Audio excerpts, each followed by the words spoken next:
In my heart, oil. In my heart, a cloth is unfolding. Its creases are lines in a palm. Between my thumb and my pinky is a ring by which I expound, a barking instructional riddle that rouses you out of this land. Out of the gates, out of Eden, to the fields you are alone to plow, where the silkworm swallows the silk thread, a long strand, exquisite and fine, that stretches like a Gilgamesque river to stir and awaken your mind. Wake up, naked soul, and get dressed. Don your garments of mourning and pride, and remember the source of the Tigris, and remember the Euphrasian tide. And know that I gave you your feet, those wings of reptilian desire, to measure the pace of each step, so as not to hasten the hour. For each man has his season to ripen, and your tree of life is still young. The viper still gnaws at your greenness that binds a father to a son.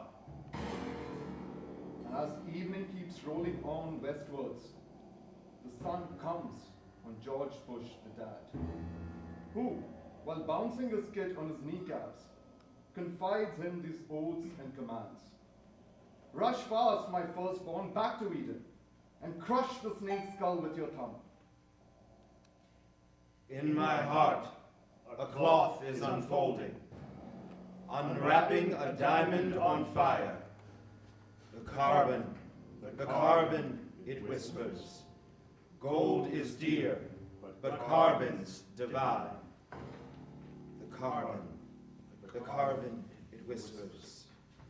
Gold is dear, but carbon's divine.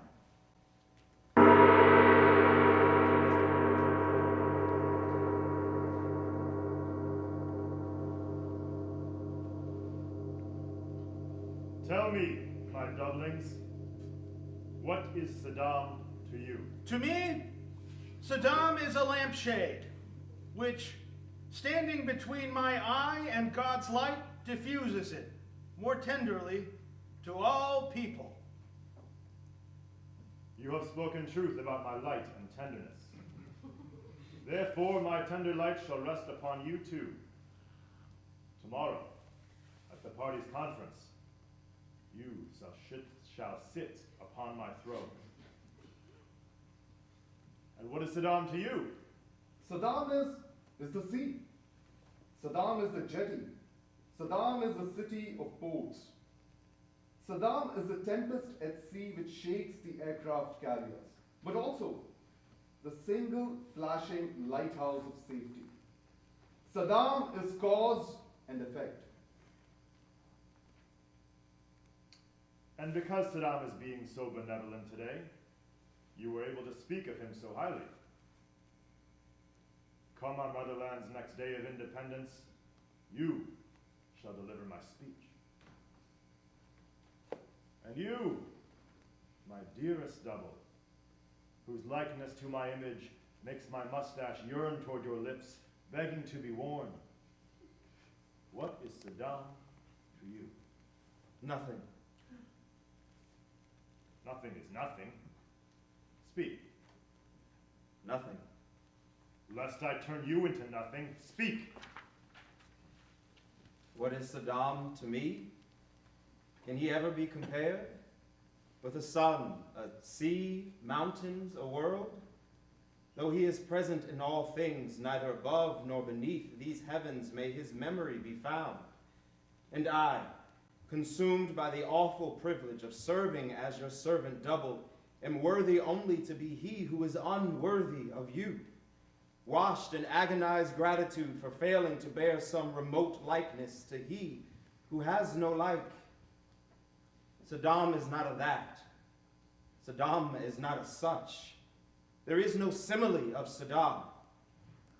There is no double of SADDAM. Now I know the deceit of those who came before you. sycophantic, duplicitous doublings who, driven by their desire for self-gain, distorted the words of my light, words that I had graciously planted in their throats. Forgive me. You persist in your rebellion? Still you, who are you? Dare beg for yourself? Instead of crying, obliterate me, O Saddam, squash me, for I'm but a defective mirror, shatter me, lest I stand between you and a new reflection, purer than myself. You burrow into your sins like a worm in warm feces. Kill me! Sow my head with this new wisdom, sealed in a lead bullet, so that it may never escape again. I will not deny you my grace.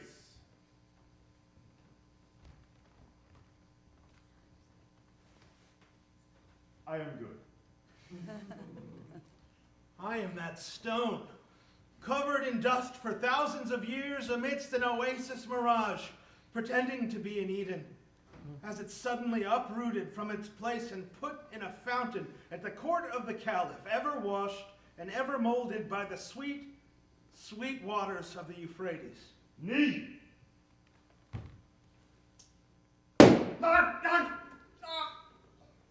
I am good. I am that moment in which a bee finally sees. I am full of honey. My ecstasy and I are nothing but the transient humors of Saddam. Artists harvest the tartest hearts, and artists harvest the tartest hearts, and artists harvest the tartest hearts, and dandelions delight in candelabras de lua, dandelions delight in candelabras de lua, dandelions delight in candelabras de lua. Stop! Your delirium of pleasure and pain, and behold in awed silence the master class of our ruler.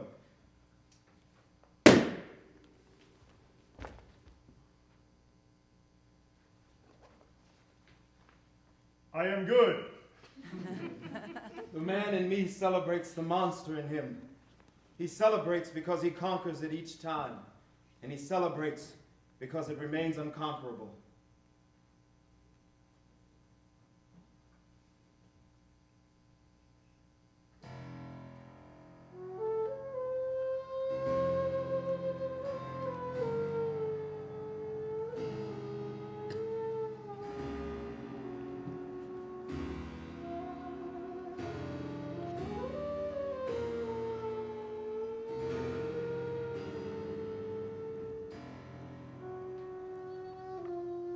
Hand me a seal.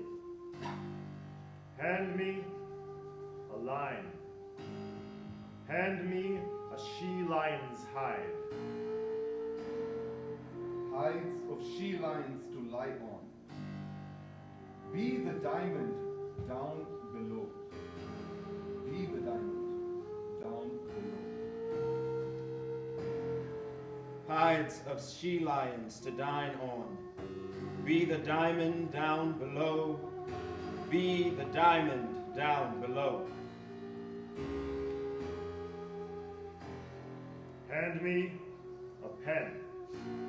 Hand me an end. Hand me something to write on. Hand me a hawk. Love me even more. Hand me some fire to drink. Hides of she-lions to shine on. Be the diamond down below. Be the diamond down below.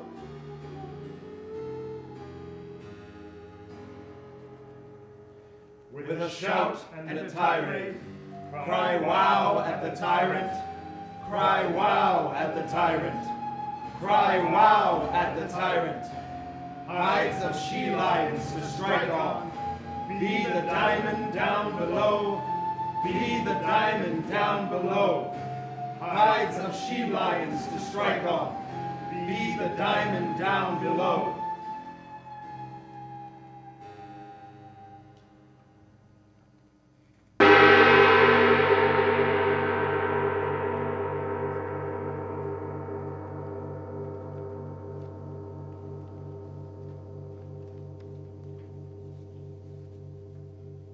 Swear. I swear, George, my junior Bush, The middle member of your name has inseminated the ballot. And you, a fertilized petroleum yolk in the Oval Office, are already sprouting a tide.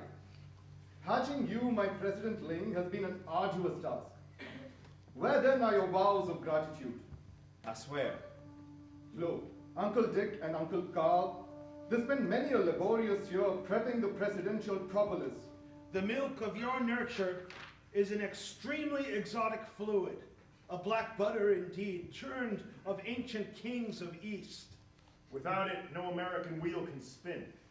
You must therefore swear to sustain the perpetual pumping. I swear. O crude oil petroleum, the phonemes of your name are pheromones in flight, puffing paraffin pollen, cocooning our thirst in nameless liquid tubes. Arrayed in your office, you'll find heads of stars and Philistine sea lords, awaiting your command to comb the globe. Your signature alone dispatches. Only your command is theirs. W. Bush. It's time to spread the stripes. Our newborn world order shall be delivered in your speech. Let's go to the White House. Wait. Gone are the last minutes of your youth. But before one graduates as the world's commander, one must successfully answer its questions. Place on my table, world, the final exam. Good luck. Thank you. Presidents, 2, have a president. Name 3 of his names. The five-sided, the pyramid, and the hand. Which is the smartest of the animals? The eagle, the bee, or the sloth? The spider. It dodges the eagle, it catches the bee. Of the sloth, it knows not. Why did the Lord unlimb the lamb? So that its pieces could establish a dialogue. What constellation cruises across the horizon? The Star-Spangled Banner. What time is it? Twilight. The sun has reached the west, and our sovereignty's shadow falls on all things past. Close your eyes. What is the shape of my eyebrows? Stealthcraft. Who killed Cain? The olive. The Messiah? Material. The father of oil? The sun. Its mother? Earth. How can man overcome thirst? By love of thirst. What do you, oil, and a donkey all have in common? Customer awareness.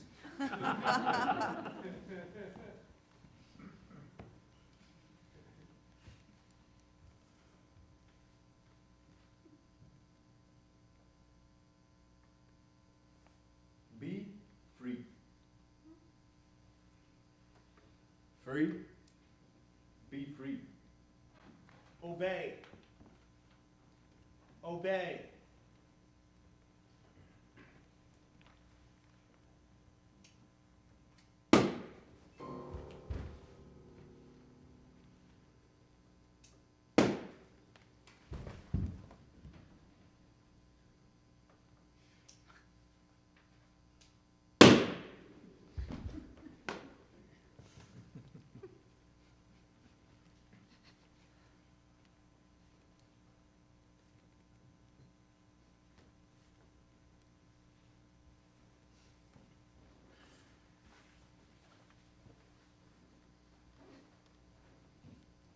You have successfully passed your exam.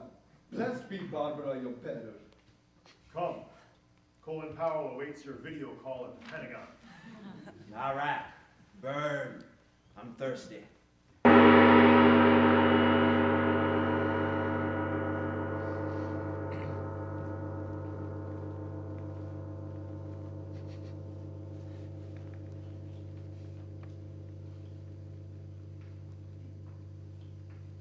I am George Bush, the son of George Bush, the father, who always sees farther. I have studied aerial photos of Natanz and Bashir, And I have learned that the cultures of the East was not destined for nuclear research. Therefore, my desire for destruction is driven by grace, not oil. The sarsenet scarf blows westward in the Kahomsin, for the genuine dream of the autocrat steers away from things reserved for the learned creatures of our free democratic society. For an Edison, a Sergey Brin. Therefore, I'll abolish all reactors, both those that are visual and those in mind. Sent a funny postal pigeon with the following message: baboon in bunker, wax off one last time. Full stop, period.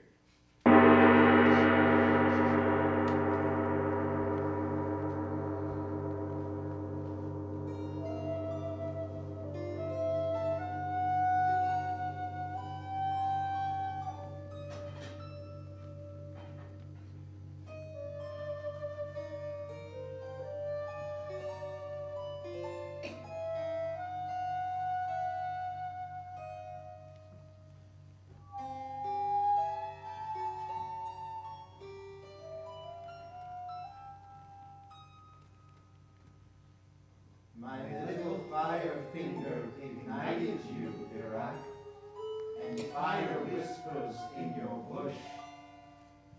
A tiny little fire finger's lighting you, Iraq, and fire is eating up your bush. When I turn to face the wall, with brass knuckles on my fist, I jerk and fire spunk that sparks the sky like lightning. Tiny, tiny fire fingers finger bang, Iraq, and fire is eating up your bush. A little darling fire finger I issued you, Iraq, and fire is eating up your bush. The baboon lifts his face. Fighter aircraft has no fists. Both my rocks are filled to brim with cocoa oil liqueur. My fire finger has lit up a young one. My fire finger has lit up a young one. Motherfucking son of a bitch! Boom, bang, boom, napalm! Motherfucking son of a bitch! Boom, bang, boom, napalm! Motherfucking son of a bitch! Boom, bang, boom, napalm! Motherfucking son of a bitch! Boom, bang, boom, napalm! Fucking son of a bitch! Boom, bang, boom, napalm! Motherfucking son of a bitch! Boom, bang, boom, napalm! The dumpling elevators at the 9th floor! Boom, boom!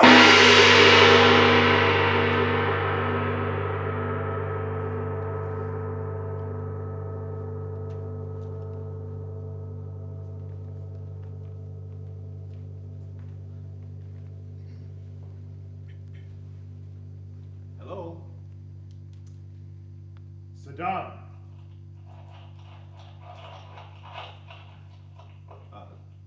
Hello? Who is Saddam?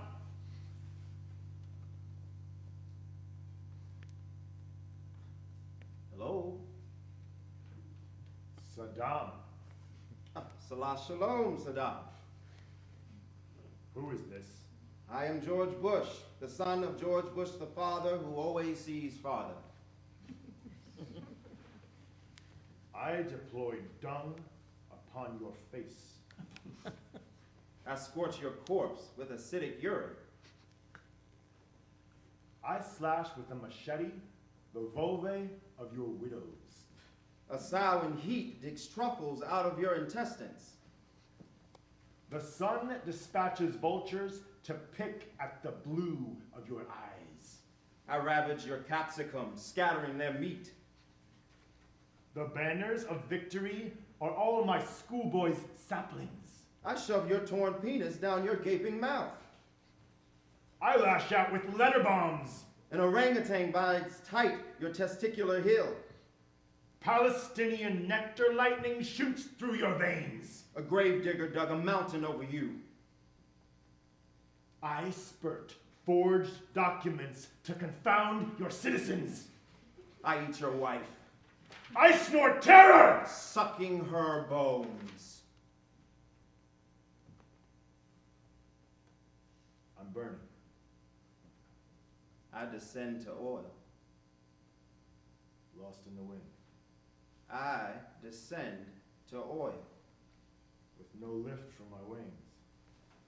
I descend to oil. Iraq has fallen.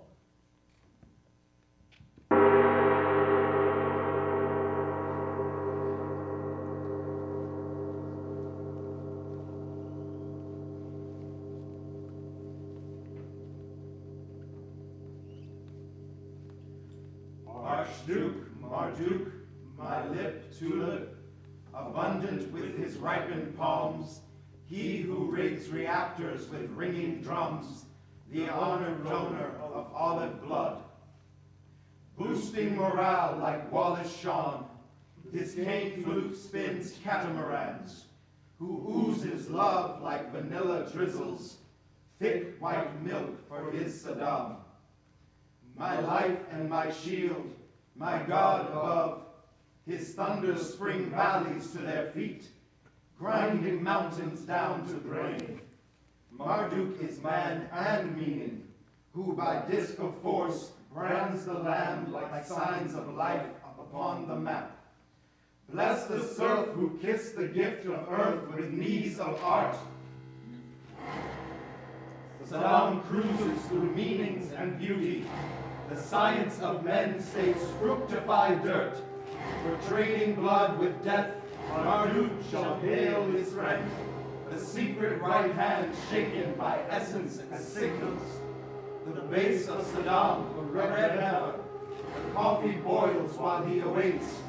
As the password whistles, he exalts up the mountain by the sea. The colors dim to saffron tone beneath the setting sun. Tints of gold reassembled in the meadow sky. A multitude of hosts placed a candle on the chest of our commander, bound supine. Blue clouds he recruits to his right, raining clouds upon the ram. From jackal hides he reads a cry, hammering the night down over time. 3 hammer strikes upon the mighty iron bell. The shackled heart erupts in fire showers. The first and only rain to free the thirsty sands, burning an abyss into the heart of Saddam.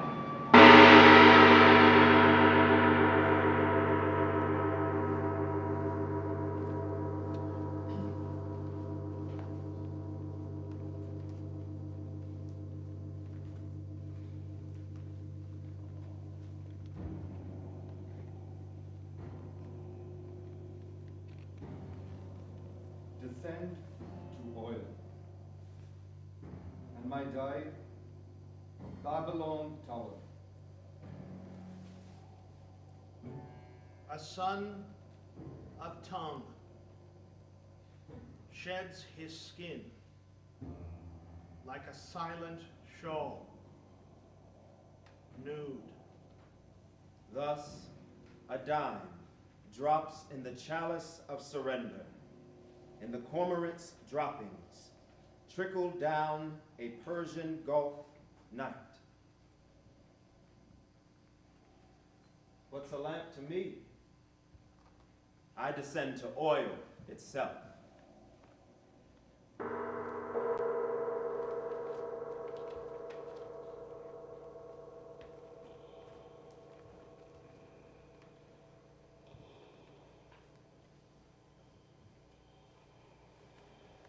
Uncle Oil. It's me. Saddam. Uncle Oil. Uncle Oil. Where are you? Behold, son of Adam, your reflection in the petroleum lake. Oil, a mummified sea of light. Eons of preserved night shining upon your 1,000 kingdoms. How wonderful and also terrible.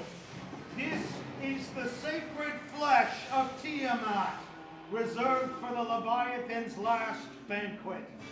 It's being looted by the chain stores of carrion eaters. Lord!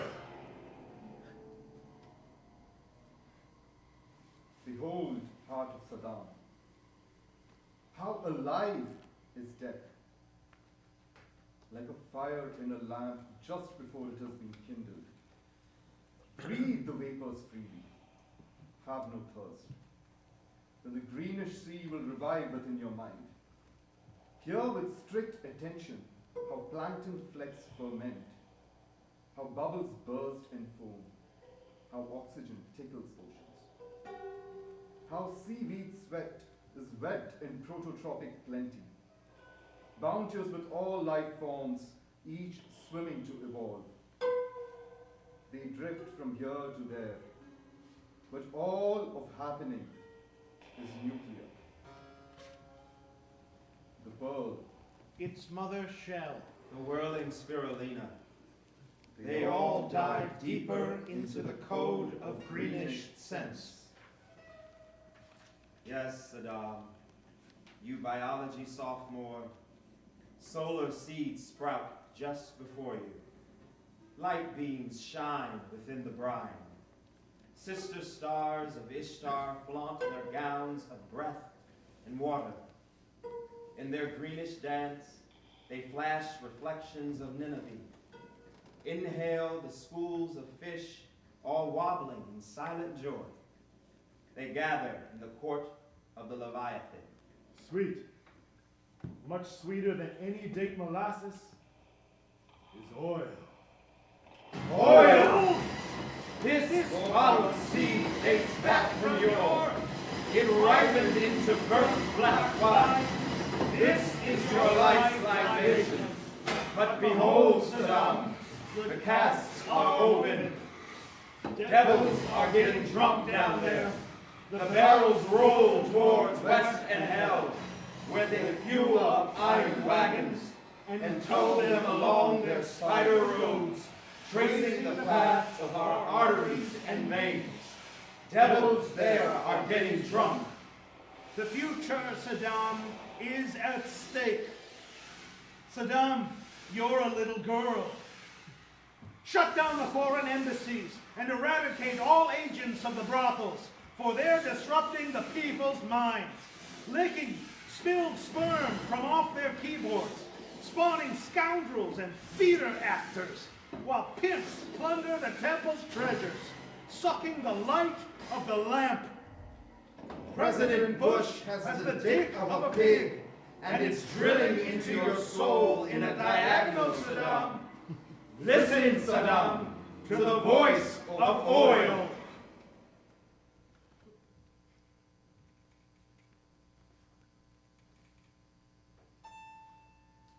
Papa? Papa, I got a tattoo today. Ratatouille? What? Papa, look. I hear a gurgle. Father? All is being washed within you, my son. A sudden river begins to burn. The ashes inside you turn like a ball. Mother? You descend to oil. Mother oil? Hold fast to the string, my little kite. Look, Ma. I caught a cloud. I caught a big white whale. What's the whale looking at, Saddam? It's looking at Daddy. And at Mommy. Well, who's looking at the whale, Saddam? Well, the whale Saddam is looking at me. Oil contains the spirit's secret. Use it wisely. But how shall I swear it to you, Mother Oil? Remember the sweet essence of the source. Nothing more. Goodbye, Saddam. Mother Oil, don't leave me. It's so good to be beside you. Come to me, little fledgling cub. I shall feed you one last time with my flammable milk. And by the ribcage of these calcium layers, I'll hold you fast to my black bosom. In truth, you will never really leave me. But let me cradle you as a child now, in your last dream as a man.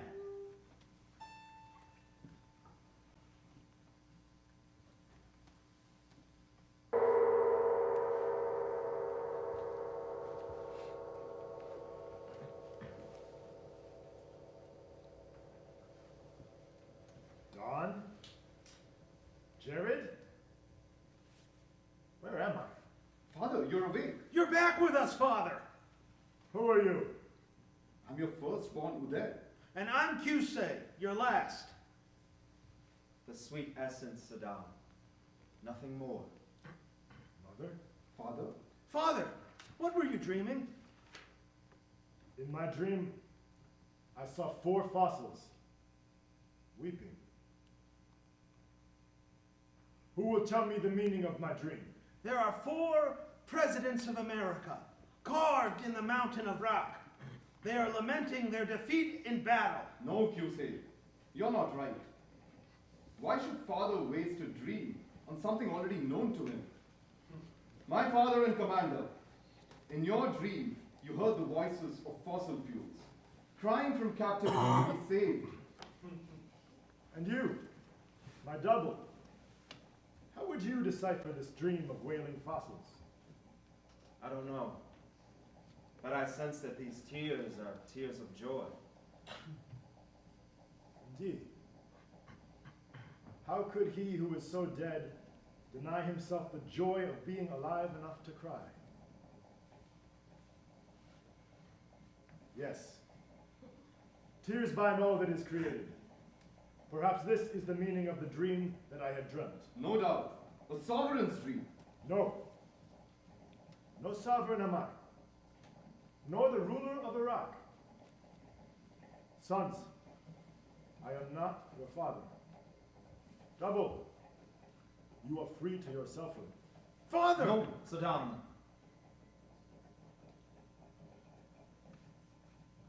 In the last hour, it is revealed, as always, that all of us are brothers.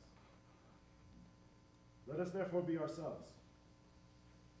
Let us not grudge our enemies their ignorance. Let us love one another as well as our defeat, for it is whole and absolute,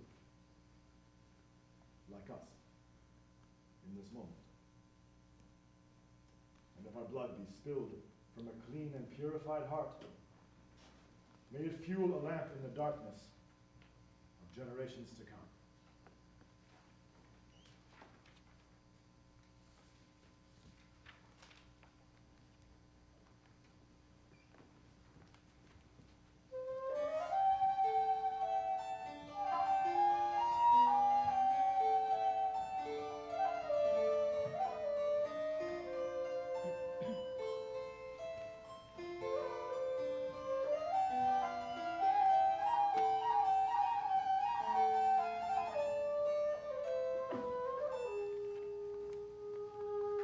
there above the night, there's day, and above the day, more night. A billion suns charge me with power, and keep me singing in the bunker.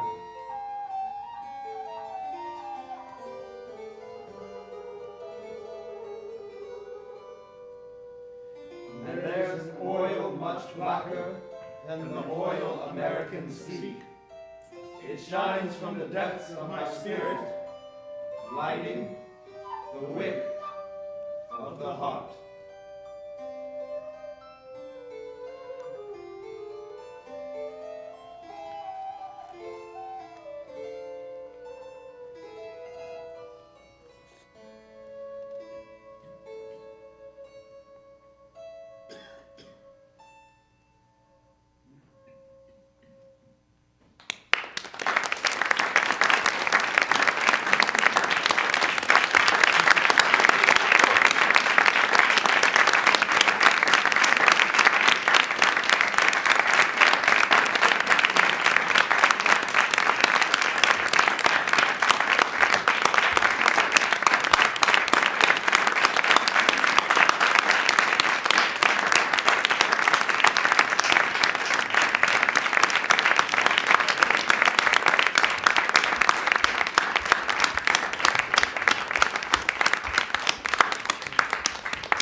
chairs, if we have any left.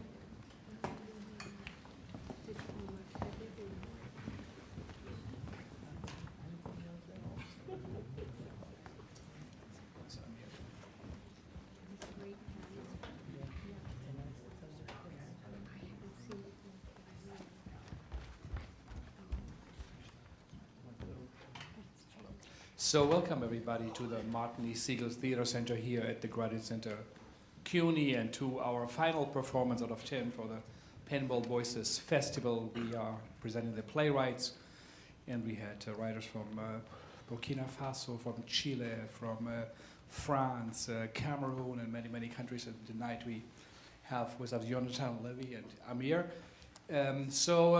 Let's go maybe right away into the play. Brecht famously said, photography about the Ford Motor Company doesn't say anything about the Ford Motor Company. What does the play tell us about Saddam Hussein? Nothing. Well, Saddam. Yeah, please. Do you need this? Yes, we are also live streaming it and recording it. Is it open? Thanks. No. Well, Saddam here is both a political figure and a more symbolic hero. The treatise of history is not exactly journalistic. So I guess Saddam is you, or me, or anyone, the representative human protagonist that leads the audience into some kind of theatrical trip. Basically the first image of Saddam is being a dictator in a bunker with only doubles to relate as, like he lives in some kind of otherless situation, whereas he can only speak with himself. I guess this is the predicament of human beings in general, sometimes, and therefore he has to undergo some kind of transformation, and I guess that's what the play is leading to, both on a more kind of individualistic level of narrative, and as well as some kind of pseudo-esoteric approach to history. Out of the many possible heroes, whether they are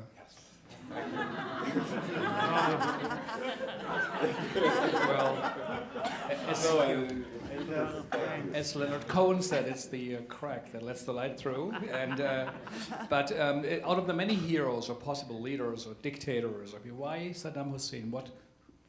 Why did it compel you to write about him? Well, he's kind of a boogeyman of my childhood. You know, we were living in Israel, and he was on TV and threatening all kinds of threats. So he has this kind of impression, which is like this villain. And there was always these kind of, I don't know, legends about having loads of doubles, and you know, that's just what I had in mind. Actually, the first image of Saddam, of writing a play about Saddam and his doubles, lingered in my mind for about 10 years before I felt able to write it. I didn't have anything to say about it for quite a long time, and then it came. But the first, I guess, emotional attachment to this dictator was him being a figure of my an action figure of my childhood. Amir, you directed it. I think it also went to it was in the festival at the Schaubuhne in Berlin. You also did that. What is drawing you to the I didn't direct the production that was in the Schaubuhne. Oh, you were participating, yeah. But I did direct this reading specifically. Yeah. Yeah. What was the question? What is, we talked about, you said this is a great play, we should invite. Why do you think this is representative of contemporary writing in Israel for the theater? I don't think it's representative. It's au contraire. I mean, you asked me, hey, do you know any interesting playwrights in Israel? I said yes. There's one that I know. Why? So what's your... I think actually, like from a dramaturgical, I'm also a PhD student, so it's mixed, this kind of theoretical theories about why I think the writing of Yonatan is good, as good theater. But I think there's an offer in this kind of writing, both SADDAM and Raful and other works we did together. There's an offer for a participation in a creation of deep knowledge. That's not, this I tell you, not this I will dance for you, but rather I'll create a kind of environment in which together we can go somewhere. I don't know if it, if the reading conveyed any of this. I was probably in some kind of other place, but I think that in itself is important. Not only in Israel, I don't know what it means to be, in the Israeli context, important. But I think the offering, like the dramaturgical offering of Yonatan's theater is,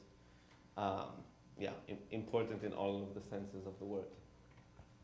Well, in a way, it's a mystery play. It's demystifying a mysterious figure, but also then, as you might say, taking him down from the threat, the boogeyman, to something you are, in a way, in control of. Is it a spiritual engagement? Is it like a ritualistic, spiritual engagement as performance theater piece? I think all theater should aim, at least, to have some spiritual impact. I don't really think theater can exist in the full sense of the word without aiming at something which is, we can call spiritual. It's kind of a vague word to mean something, but yes, theater was founded as some kind of conduction of divine energies. You bring the gods, you bring Athena, you bring Dionysus, you just actually bring them to the stage after, I guess, the ancient mysteries dwindled with their power. And following a few centuries of more kind of mundane and materialistic theater, the 20th century has seen a resurgence of a more encompassing and holistic and maybe daring conception of why actually to do all this strange thing called performance and theater and drama. And yes, I think that a stage is a condensation of the world, and it should place us as human beings on the midpoint between Earth and something higher, with each individual doing as best as he can to make new pathways for that. So let's talk before we open up very pretty soon the questions about your writing or writing style. As one could claim it's a bit Kabbalistic, or is that also lots of hidden meaning? Is it surface? Is it deep? Is it playing with bows? I don't know. I can't really tell you if it's deep or not. Yes, you could. Yeah. Is it? Do you aim to be? I think that when you go in those realms, you should be a bit wary and not to be and both daring and wary, so as to mean as much as you can with a few words as you can, and always remember that it's also ridiculous. Because if you take everything too seriously, you're not going to get too far. In order to get really far, you have to be silly, or some kind of interesting combination, like press a two-tone chord, both on which is aiming at the sublime and that's profane, I guess, unless you don't get, art doesn't stand something which is too, I don't know, it's too spiritual, yeah, too single-minded, any kind of direction. You get the ideological, and that's a catastrophe. No comment. Okay, and just a bit about the oil. The idea, of course, it's the holy oil as the oil riches, I guess. So what is the in there for you? Well, oil, of course, as a political, concrete substance, it really makes the world go round. There's nothing, no material thing which is driven so much going around like oil. That was redundant. But when you think of what actually is oil, it gets much more interesting, because oil is organic matter.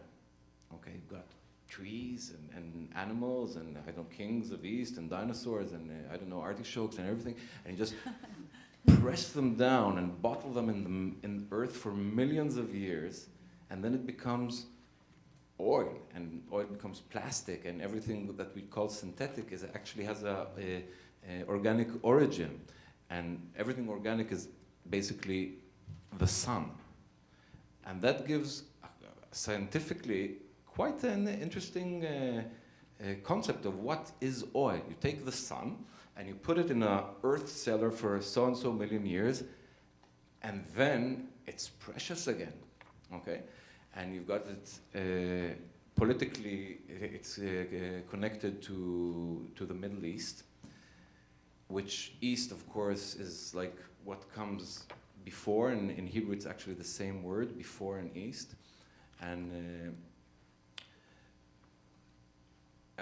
the sun begins, of course, with the East, and it goes to the West, and people from the future are coming with their pipes and lines and from the West, and to drink this precious Eastern liquids. So that gives kind of just reading the news, you have kind of a strange Lovecraft mythology already, and then you only have to develop it and see how imagination can develop this kind of new mythology about news. It's interesting. There's the Saint Hussein of the holy oil who we experience. But let's open up right away to questions or comments to the audience. Again, we have a microphone, and to be not only to hear it better, but also we are recording it and live streaming it. So we'll start over there. I'm sorry, Stanley. Stanley is here? I'm sorry. Can we thank you so much, Stanley, for the thank you. I'm sorry, I forgot. You saved us today. Thanks. You did the light. Yeah. Yes, light and oil. That's important. Yes. Hi. Since your work is somewhat poetic, I wonder about the process of translate from Hebrew to English, and do you have a special connection to English, because you seem very fluent for an Israeli guy?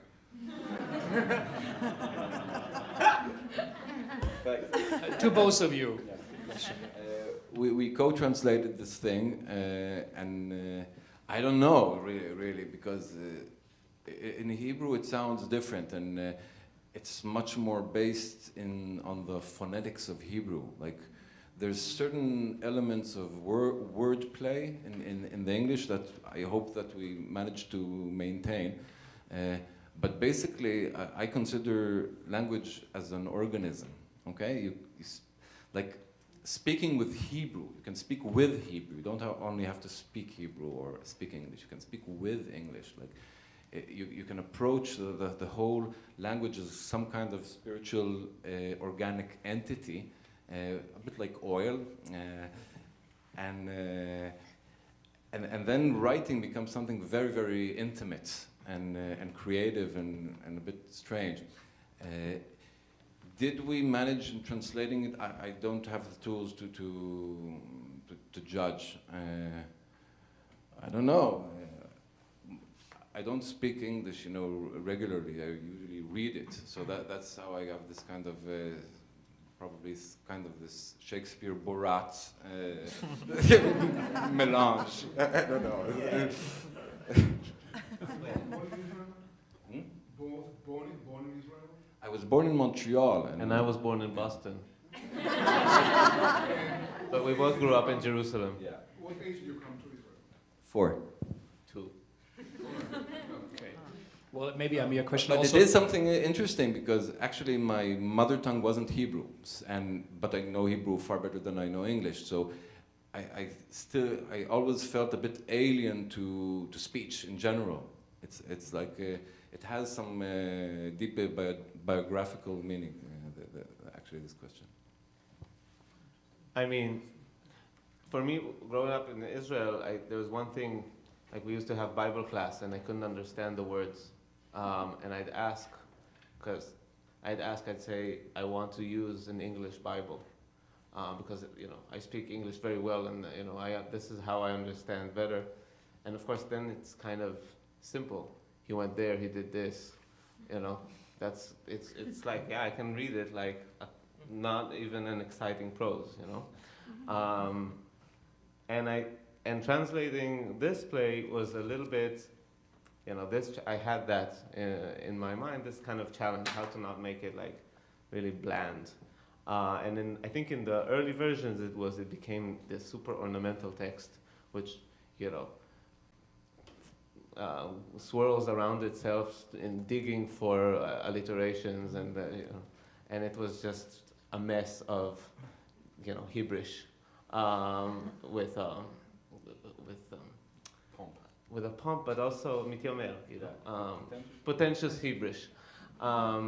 And actually Joshua Cohen, author, stepped in to really help us. He sat with me, gave him a lot of time to clear up and make sure that we're speaking English and not some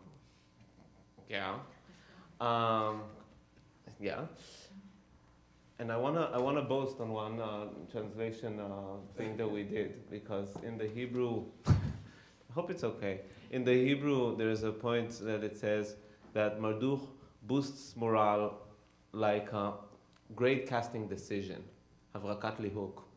And in the translation, we said he boosts morale like Wallace Shawn. And I think that's someone that, if we did that, I was just really happy that, we can put this show up and this is, And Wallace Shawn would be very happy. Wallace Shawn, he boosts morale, and he's a great casting. So in the translation, you just do the thing you talked about. Comment or question? Yeah, where we go here, and then you. Can you talk about how you take really a long, very long poem and conceptualize it in a physical way on stage, to stage it? Can you talk about your process a bit? Well, we produced the play as an ensemble with Sal Sekeli and Ilsha Uluf. We were like 4 dedicated people to the idea. And then ideas kind of came in, and this is really based on the mise-en-scène that emerged in 2011.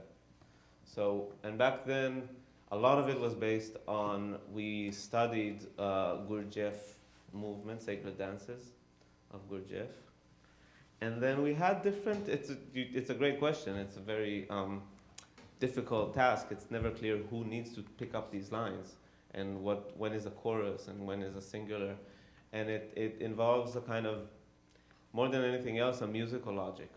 Like, not even, what does it mean, but what sounds good, what feels right. And then there are specifics. I mean, every little decision has its genealogy that I can, but I don't know if you want to add anything to that. It's a huge question, how to direct stuff, actually. And especially like more poetic stuff. So you have to kind of extract what is the,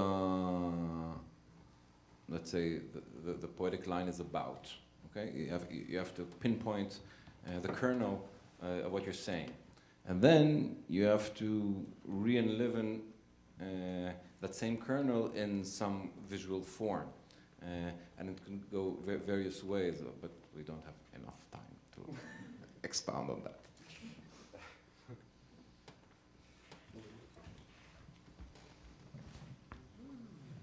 Hello. Well, thank you. Yes, yeah, Mannheim and here on the bus. So I have more than one question, but I'll be very quick. It's only because I saw it before, and it's really exciting for me to see it done differently. So in Mannheim, it was in Hebrew. And I was wondering about a couple of things. I was wondering about the relation between the sound / music to the language, and how this work is done. Do they play to one another or not? How is it done differently now that it's done in this space? So this is question one, and I'll have another.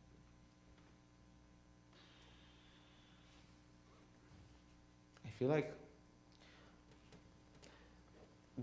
a lot of it is let's say, because this is a reading, we didn't have many rehearsals at all. I had 2 rehearsals with the actors and 2 rehearsals before that with the musicians. And the idea was to figure out the spaces, to figure out, for me, every scene, what's the space that we want to evoke. And then that creates a kind of vocabulary for the musicians, and then just listen to the text. And the actors too, they step in a room, there's already elements for every scene, you gotta listen. And I think they did a really amazing job. They met twice, so just have to, I guess, switch to a listening mode. Well, very quickly, the other question, if I can, I'm just really fascinated by 2 things happening at the same time when you're looking at oil and speaking about it this way, and just thinking of politics of extractionism while looking at this at the same time, thinking dramaturgically of the other kind of extractionism that performances like this do when they're like trying to dig into what theater can do differently and how dramaturgy can be used as a tool to reflect on news or in politics differently other than the journalistic. So it's just interesting for me, these 2, how it works in different directions up and down as it extracts. Well, in a way, it's the same direction, because you want, if you're kind of ambitious in your theater work, then you want to transform. And then transformation goes everywhere. It goes to how you consider yourself and what you consider important in life, and how do you look upon external worldly events as deeply meaningful in a way. So it's one thing.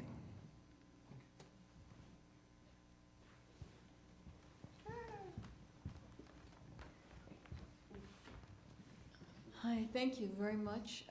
I love the use of Lear. It was perfect, beautiful. And I even liked the actor, he slipped on the first word. That was funny, especially because you're mixing serious with absurd. You might want to have that happen all the time. But I had problems with the transformation in the final speech. I didn't expect that, and I guess I want evidence of that somehow. Maybe you can explain. Well, it begins with King Lear and it ends with Prospero.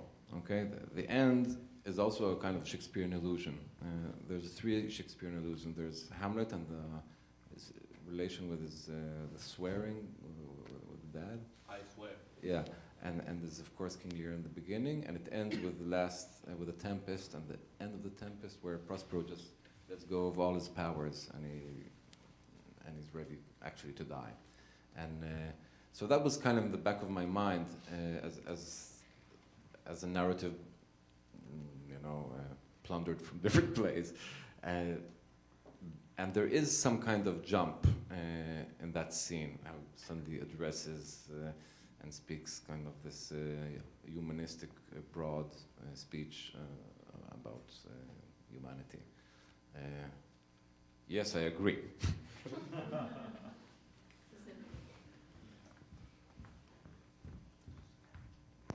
Hi, tying in with that question, what's the difference between putting it on stage in Germany versus here politically? And what's the line, like, kind of associating with Hitler, like how far can you go to emphasize with a despot, and is it the way to understand this, or is there a ethical, like, that you're not allowed to cross? Well, in Germany, we were just invited to a festival. You know, we put it up in Israel, and we were invited. So it was interesting, you know, apropos Hitler and bringing the mustache dictator. We were all with mustaches in Mannheim and in Israel. We had this kind of discipline. You don't shave a month before a show, and then you keep only the mustache.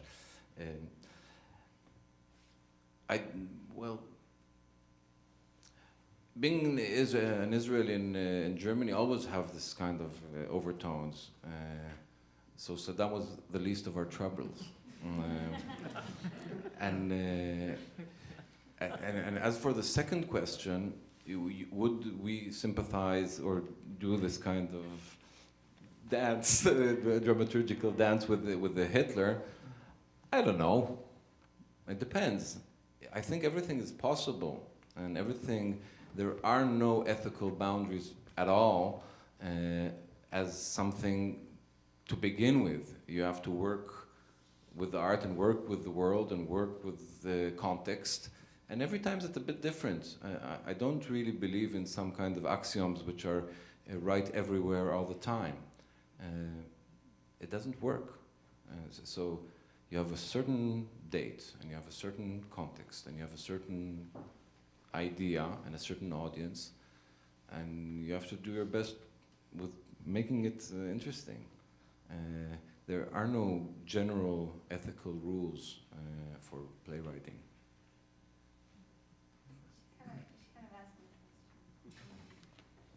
Maybe then just one comment. Hussein, if I understand right, actually saw himself as a modern leader.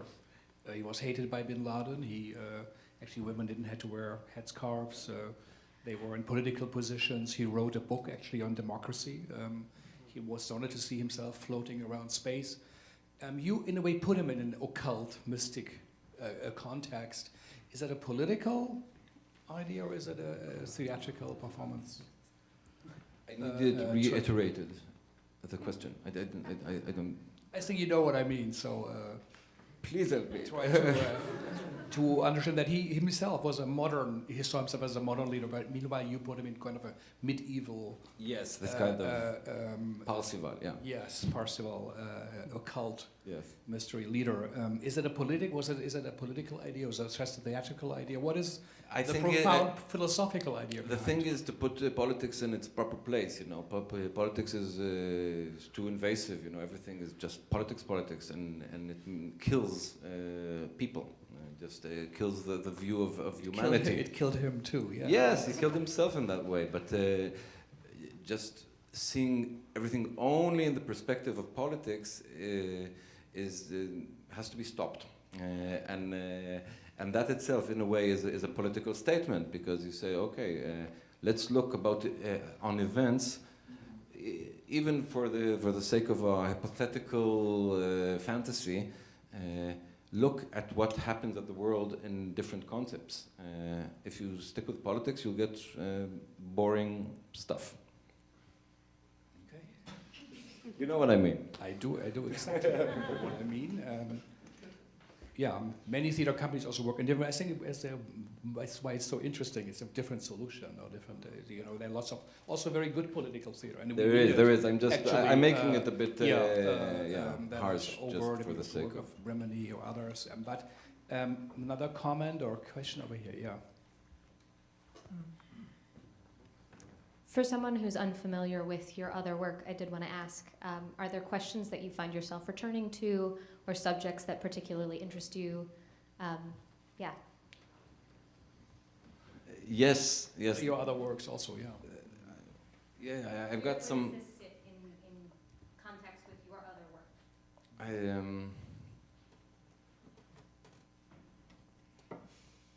Big question. Yes, it is part of a larger body of works. There are certain themes which come back again and again, and dealing with politics in, let's say, in a more kind of, in this way, is something which happened a few times. Maybe two examples of other. Well, the play after Saddam Hussein was called Raful, which we cooperated as well. And Raful was this kind of general, right-wing general in Israel, okay? With the famously known hatred of Arabs and a laconic language. And he was this kind of adored by the right wing, hated by the left wing kind of type. But he had this interesting twist in his biography of marrying a far left wing activist. Okay, they were really in love. They were kind of lovers for 8 years before they got together, and they had this crazy relationship. And after he retired, he was responsible of building a new port in Ashdod, which is an ancient Philistine city on the coast of Israel. And he died there in one tempest. It took him to sea, and he didn't know how to swim, and he died. Okay, so he just went out with a bang. After that, his widow, just in an interview in the paper, suddenly told the press that he was, every night he had this kind of dreams, okay? He had nightmares of all the people he killed, all the friends and soldiers that were killed under his command. He had 2 sons that died. One died of asthma when he was 10 years old, and the other was a soldier in a plane crash. And he had this, every night he would go through this crazy mystery drama of meeting all the voices from the dead. So it was like a goldmine of drama. And as well as a certain approach which is political but not political. You know, it's so boring to be critical against wars and generals, and you know, everyone's against wars or against dictatorship. Almost. Oh, usually, you know, here in New York. So this is, I say, an example at your request. And there's, you know, every project has its own story. But maybe talk a bit about the project we originally also thought to invite, but we couldn't make it work. The sleeping, yeah. The Sleeping Thousand. But that's a long story. You can make it. It's an opera. Saddam Hussein fits in 40 minutes. Okay, I'm working now on an opera to be premiered in Aix-en-Provence next year. It's political sci-fi, so it's a bit future-oriented. Well, you're all welcome. I'm invited heartily. Welcome to come. But I don't want to tell the whole narrative. It will take an hour. Just a little bit in broad outlines, maybe. Yeah. Should I? I don't know. I don't know. Okay. Well, the thing is that the narrative is 2 sentences. 2 sentences.